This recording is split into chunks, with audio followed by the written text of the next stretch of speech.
Ayaw dyan. Ah. Nagbibigay siya. Oh, sa'yo na. Lock mo, may basurahan dyan sa tabi yan. Lock mo siya. Ma'am. Nagre-reflect yung salamin. Uy! Yeah. Picture naman, no. No. Dali. Plastic pataulan. Okay na po, sir, ma'am. Dita. Okay. Sarado mo kasi, daddy. Para naman kahit sarado. O, dito. Ito po, may picture na. Dahil naman talaga. Ayaw kasi yun ang nadodoble. Ay, pa, oo. Bago kasi lang. O, ito pa, daddy. Ano ba yan, baby? Hindi na daddy plastic? Oh, sabi ko na yun eh. Ma'am, open window po tayo, sir, para po malas po yung hilo ng bata. Mamaya na po tayo mag-close window again. Dito kayo natin.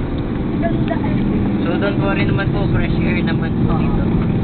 Wag lang po tayong umutos pa. May kaya dapat open window.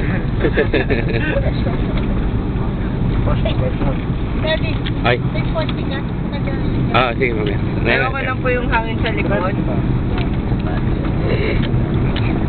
Sir, kukonektahin ko na po yung ID po natin. Daddy. Teka.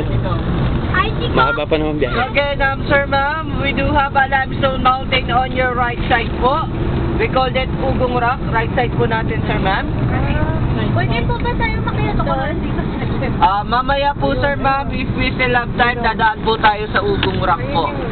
Ugong Rock, sir, ma'am, that is one of the best tourist spot po dito sa ating place po.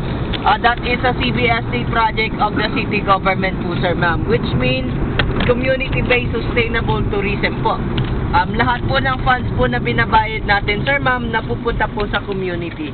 Makikita niyo po yung Ugong Rock, sir, ma'am, on your right side, yung mountain po yan na may bubong po sa taas. That is the Ugong Rock po. Ugong Rock po tinawag natin dahil po once you tap the rock there, it creates a sound like a gong. Ito kayo din dito. Sir, ibabalik ko lang po yung change natin. Daddy, sa'yo. Teka. Ito pa, yun dito.